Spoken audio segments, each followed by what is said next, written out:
नमस्कार. चला आज आपण पाहूया श्री नृसिंह सरस्वती दत्तोपासनेचे संजीवक, श्री गुरूंचे तीर्थाटन, श्री गुरूंच्या लीला व भक्तांचे उद्धार याची माहिती आपण आज घेणार आहोत. श्री गुरुदेव दत्त हा परमेश्वराचा अनंत कालाचा, अनंत भावाचा, अनंत जीवाचा कनवाळू अवतार आहे. नाश कल्पांतीही असेना असा हा अवतार आहे.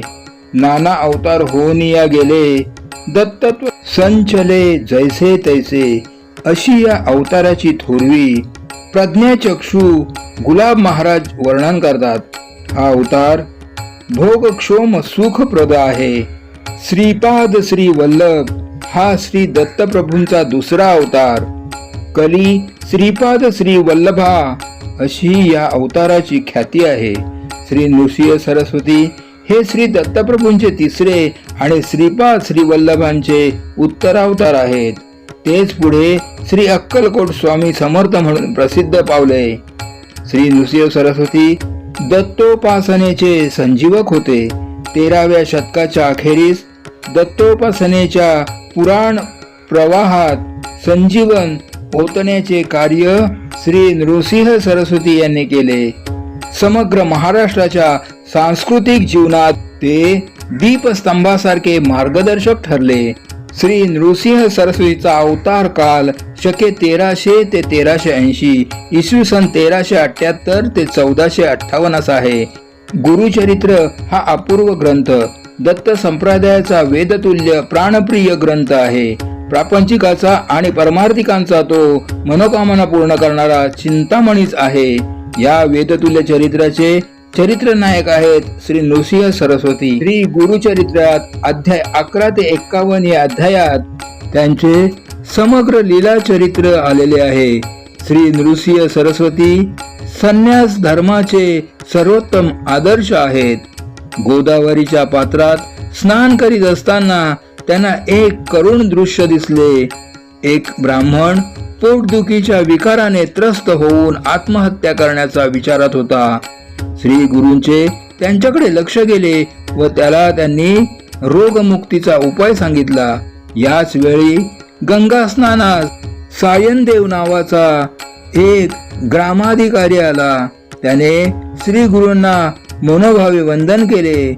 हा सायनदेव अपस्तंभ शाखेचा कांडिन्य गोत्री असून कडंगजीचा राहणारा, पण उदरभरणार्थ यवनांची सेवा करणारा होता.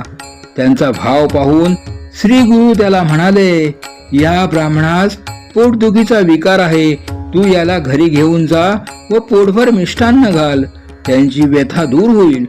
सायनदेवाने श्री गुरूंनाही आमंत्रण दिले. श्री गुरु सायनदेवाच्या घरी आले. त्यांच्या पत्नीने जाखाईने श्री गुरूंची मनोभावे षोडोपचारे पूजा केली. तुला अनेक पुत्र होतील, तुझ्या घरात गुरुभक्ती वाढेल असा तिला आशीर्वाद मिळाला. ब्राह्मणाच्या पोटदुखीचा विकारही संपला. कृष्ण सरस्वती नावाचे एक वृद्ध संन्यासी होते. ते केवळ ब्रह्मज्ञानी असून स्नेहभावाने सर्वांकडे पाहत. या वृद्ध स्वामींची व इतरही संन्याशांची ही विनंती मान्य करून नरहरीने कृष्ण सरस्वतींकडून संन्यासांची दीक्षा घेतली. नरहरीस कृष्ण सरस्वती गुरु झाले. या कृष्ण सरस्वतींची गुरुपीठी काही अत्यंत थोर प्रकारची होती.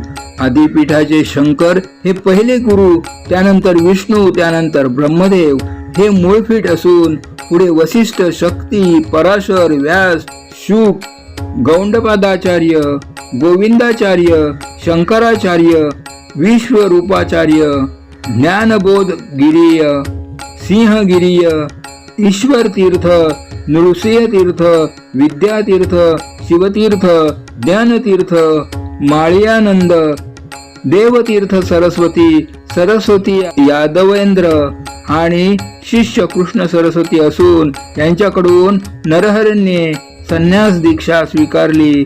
नृसिंह सरस्वती असे नवे नाव नरहरीने धारण केले. श्री गुरूंचे तीर्थाटन. उत्तरेकडील वास्तव्य संपवून ते सप्त शिष्यांसह दक्षिणेकडे वळले. निरनिराळ्या तीर्थांना त्यांनी भेटी दिल्या. तब्बल 30 वर्षांनी ते मार्गदर्शनार्थ स्वगृही करंजनगरला परतले. करंज ग्रामातील लोकांनी त्यांचे उत्स्फूर्त स्वागत केले. संन्यासी बनलेल्या अलौकिक बाळाच्या मंगल दर्शनाने माता पिता कमालीचे आनंदित झाले. त्यांनी माता पित्याला प्रेमाने आलिंगन दिले. त्यावेळी उभयतांची काया तेजाळून ते खऱ्या सुखाचे अधिकारी बनले. काही दिवस करंजापुरीत राहून ते लोकोद्धारासाठी पुनश्च बाहेर पडले. त्यांच्या भोवती भाविकांचा अक्षरशः गराडा असे. ते लोकांच्या आदिव्याधी हरण करीत निपुत्रिकांना पुत्र देत. त्यांनी केलेल्या अभूतपूर्व चमत्कारांनी त्यांची कीर्ती सर्वत्र पसरली. अनेक पतितांचा पाप्यांचा त्यांनी लीलया उद्धार केला. अनेकांना त्यांनी सन्मार्गाला लावले. वाढत जाणाऱ्या जनसंपर्कापासून थोडे दिवस दूर राहण्यासाठी ते वैजनाथ येथे 1 वर्ष गुप्त राहिले. एकांतवासाचे सुख उपभोगू लागले. सेवेला सिद्ध सरस्वती नावाचे शिष्य होते. श्री गुरूंच्या गुप्त रहवासात एक उत्कट जिज्ञासेचा ब्राह्मण त्यांच्या दर्शनासाठी आला. पण वर्षभर त्याला दर्शन झाले नाही. सिद्ध सरस्वतीने त्याला गुरुचरित्र सांगितले. आजच्या लोकप्रिय गुरुचरित्राचा निम्मा भाग अशा रीतीने वैजनाथ येथे तयार झाला. 1 वर्षाच्या गुप्त अनुष्ठानानंतर श्री गुरूंचा पुनश्च अखंड संचार सुरू झाला. कृष्णातीरी भिलवडी येथील भुवनेश्वरी देवी सानिध्य असलेल्या श्री क्षेत्र औदुंबरी त्यांनी 1 चातुर्मास वास्तव्य केले. तिथून ते कृष्ण पंचगंगा संगमावर राहिले. तिथे त्यांचे 12 वर्ष म्हणजेच 1 तप वास्तव्य होते. मनोहर पादुका स्थापून त्यांनी त्या स्थानाचा निरोप घेतला. तिथून ते भीमा अमरजा संगमावर श्री क्षेत्र गाणगापूरला आले. तिथे त्यांचे 23 वर्ष वास्तव्य होते. या कालखंडात त्यांनी अनेकांचा उद्धार केला. श्री क्षेत्र गाणगापूर गुरु भक्तांची काशी ठरली. दत्त भक्तांची पंढरी झाली. श्री गुरूंची कीर्ती भारतभर पसरली. चहूदिशातून लोक त्यांच्या दर्शनाला येऊ लागले. उत्तरोत्तर त्यांचा भक्त परिवार वाढतच गेला. श्री गुरु औदुंबर तळीच का निवास करतात, याही प्रश्नाचे उत्तर श्री गुरुचरित्राच्या 19व्या अध्यायात आलेले आहे. नृसिंह अवताराच्या वेळी हिरण्यकश्यपूच्या उदर विदारणामुळे भगवंताच्या हातांची नखांची आग होत राहिली. ती उंबराच्या फळात हात खुपसल्यावर क्षमली. म्हणून शीतल उपचारांचे प्रतीक म्हणून औदुंबराची ख्याती श्री गुरूंच्या संदर्भात झाली.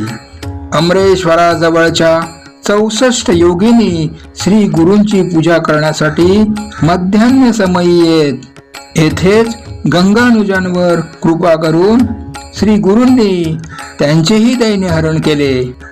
औदुंबर हा कल्पवृक्ष आहे. आपल्या मनोहर पादुकाही तेथेच आहेत. तुम्ही तेथेच वास करावा असे सांगून श्री गुरु भीमातीरी असलेल्या गाणगापूर या गावी येऊन स्थिरावले.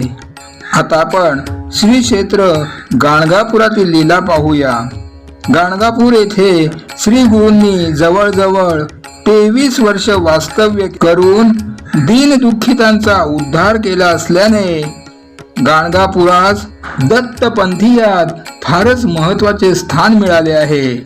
या स्थानाचे महात्म्य श्री गुरुचरित्रात वर्णन करताना म्हटले आहे. श्री गुरूंच्या लीला व भक्तांचा उद्धार गुरुचरित्राच्या 22व्या अध्यायात गुरु महाराजांनी एका दारिद्र्य ब्राह्मणा घरी भिक्षा मागितल्याची कथा आहे. मध्यान्ह काळी महाराज त्या घरी भिक्षेला गेले तेव्हा केवळ गृहस्वामिनी घरी होती. महाराज भिक्षेला आलेले पाहताच ती पुढे आली व म्हणाली, गृहस्वामी भिक्षेकरिता गेले आहेत, ते येईस्तोवर थांबावे. त्या घरी एक म्हैस महाराजांना दिसली. त्यावर गुरु महाराज म्हणाले, ही म्हैस येथे आहे, तिचे दूध का आम्हास देत नाहीस? यावर ती स्त्री म्हणाली, म्हैस वांज आहे आणि दंतहीन आहे. तिचा उपयोग आम्ही मृतिका वाहण्याकरता करतो. आज कोणी नेण्याकरता आले नाही म्हणून ती येथे आहे. यावर गुरु महाराज म्हणाले, तिचे दूध काढून आम्हास द्यावे. गुरु वाक्य प्रमाण मानून तिने दूध काढले आणि आश्चर्य चमत्कार म्हणजे ती म्हैस दूध देती झाली. त्या स्त्रीने दूध तापविले आणि गुरु महाराजांना द्यावयास दिले. गुरु महाराज दारिद्र्य नष्ट झाले असे म्हणून आशीर्वाद देऊन तेथून निघाले. या कथेत केवळ त्या ब्राह्मणावर कृपा केली असे नाही, तर त्या म्हशीवर महाराजांनी दोन प्रकारे कृपा केली. इह आणि पर. इह म्हणजे तिचे अत्यंत कष्टदायक असे भोग संपवले आणि पर म्हणजे प्रत्यक्ष गुरु महाराजांचे दर्शन आणि सान्निध्य ज्या प्राण्याला मिळाले तो तरुण जाणार नाही का?